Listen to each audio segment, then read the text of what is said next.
Here's a French sentence at beginner's level. Can you understand it? In today's video, we will take a sentence apart so that you're able to make your own with confidence. This series is all about understanding structure in a French sentence and identifying the role of each word. So keep looking at this sentence. J'ai une grande sœur qui s'appelle Sophie. Sophie a une chienne noire et blanche. Elle adore sa chienne. As you know, sentences are constructed with verbs, articles, pronouns, adverbs, conjunction, etc. So in this sentence, can you spot how many verbs there are? Can you spot how many nouns there are? Can you spot how many adjectives there are? Can you spot how many articles there are? And can you even spot how many pronouns there are?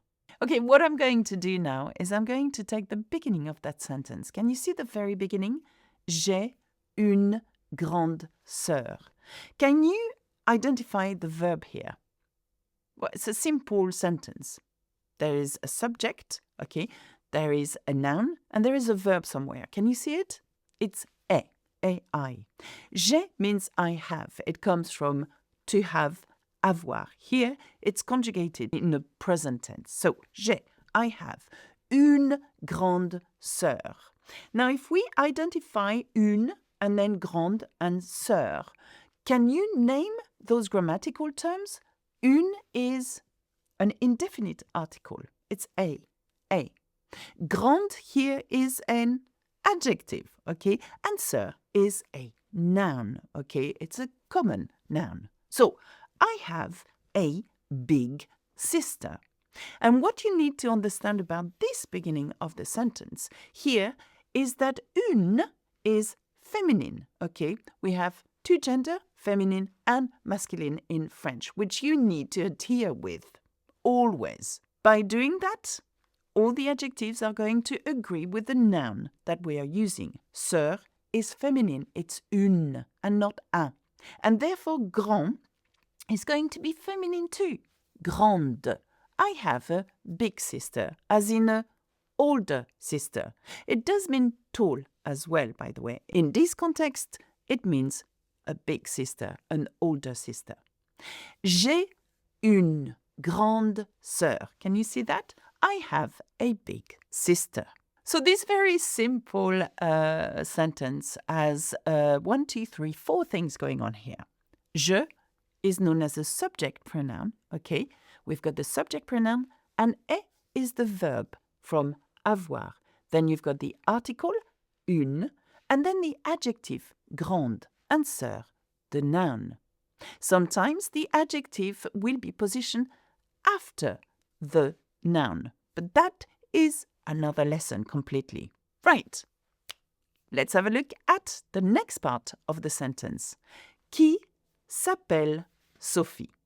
Now, qui s'appelle Sophie here means who is called Sophie. Of course, s'appeler here is what we know it as a reflexive verb. So technically, it should be who calls herself Sophie. Qui, which is known as a relative pronoun, is going to replace something. Here, it replaces une grande sœur, which is going to be the subject for the verb that follows, s'appelle. Okay, so j'ai une grande sœur qui s'appelle Sophie. We are talking about ma grande sœur. Elle s'appelle. She is called. Now, s'appelle here is in the present tense and is conjugated with the third singular subject pronoun in mind, elle. And that's why we are saying s'appelle and not m'appelle or nous nous appelons. Can you see that? Let's have a look at the next sentence. Here it is. Sophie a une chienne noire et blanche. Can you spot the verb here? Can you spot the article? Can you spot the adjective? And the noun as well. Adjectives even. There are two. Noire, blanche. Can you see that? So, Sophie is the noun. It's actually known as the proper noun, a nom propre, which is a name of somebody, like Paul or Thomas or Liam or Alexa. Sophie.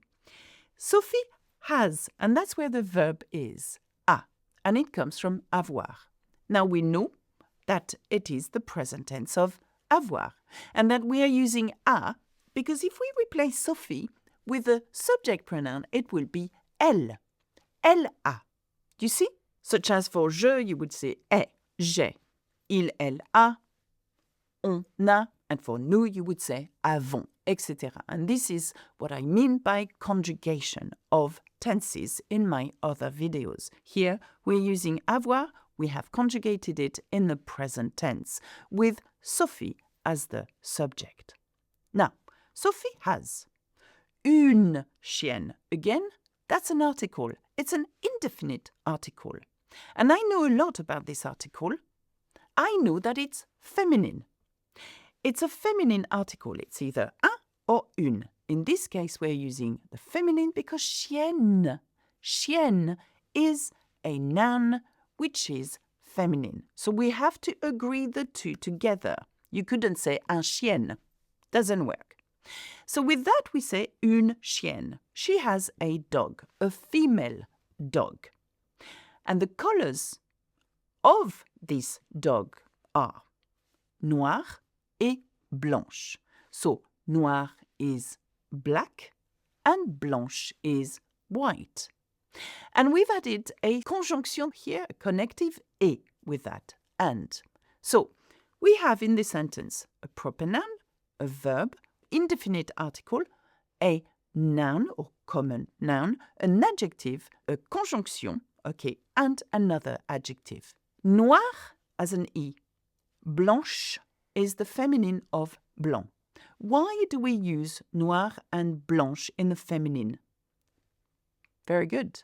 Because chienne is a feminine noun and une is a feminine indefinite article. So, Sophie a une chienne noire et blanche. What I'm trying to prove here, what I'm trying to get at, is that once you have an article and the gender of this article and the gender of this noun, everything must click in together. This is the trickiest part, I think, in French to understand. Before we read the full sentence, okay, together, let's have a look at the last one now. Elle adore sa chienne. Okay, what do we have? We've got 4 words here. Can you identify those 4 words? Well, elle is known as a subject pronoun. Okay, it's she. Okay, adore is the verb. It's the verb of adorer, which is the infinitive, okay, to adore. Here, it has been conjugated into the present tense. We know that because of the ending of that verb, adore, with an E. And because we're using elle. If it had been tu adore, we would have had an S at the end. But again, that's another lesson. It's a conjugating lesson. Here, elle adore. Subject pronoun, adore, present tense of adorer, verb. We're using ça and not son for a reason here. Ça is used because chienne is a feminine noun, not because it belongs to a girl. If it had belonged to a boy, if we had said il adore, we would not have said son chienne. In French, the possessive agrees with the noun it's referring to, not who it belongs to. Very important. So, elle adore sa chienne, okay, makes sense. Again, it's all clicking in together. So, ça and son can both mean her and his. Let me ask you again, can you spot how many verbs there are in this sentence? You've got the sentence here. So, there are 4 verbs. Each of these verbs serve a purpose and are, in this case, conjugated all in the present tense. Est, appelle, a, adore. Now, can you spot how many nouns there are in this sentence? Sophie, I said, is a proper noun, and chienne is a common noun. So here we've got 2 different nouns. Can you spot how many adjectives there are? Now have a look at the sentence. Grande, blanche, noire. But can you see the 4th adjective? Yes, it is ça. Though ça is not an adjective like grande and blanche, it's known as a possessive adjective. Ça. Can you spot how many articles there are in this sentence? Well, there is one indefinite article, and twice. We see it twice. Une sœur, une chienne. And of course, this indefinite article comes in a masculine form as well, which is un. And of course, we have a definite article, the, which is le, la, or les. But that's not in the sentence. Can you spot how many pronouns there are? There is je, which we see as J apostrophe, elle, which is the subject pronoun, just like je, and there is qui, which is a relative pronoun, which is who, or that, or which. Okay, let's read the sentence together now. J'ai une grande sœur qui s'appelle Sophie. Sophie a une chienne noire et blanche. Elle adore sa chienne. Okay, why don't you have a go now, making your own sentence using all the parts of the sentence that we've just looked at. Use a verb and use an article or use a pronoun. And why don't you try to use an adjective within that as well? Now remember, if you're using a feminine noun, then you need to agree this adjective with the gender of that word you're using. Why don't you post your sentence in the comments below? Here are some very helpful videos that are going to help you build more complex sentences. Have a look at them. That's it for me. Au revoir, à bientôt, bisous bisous.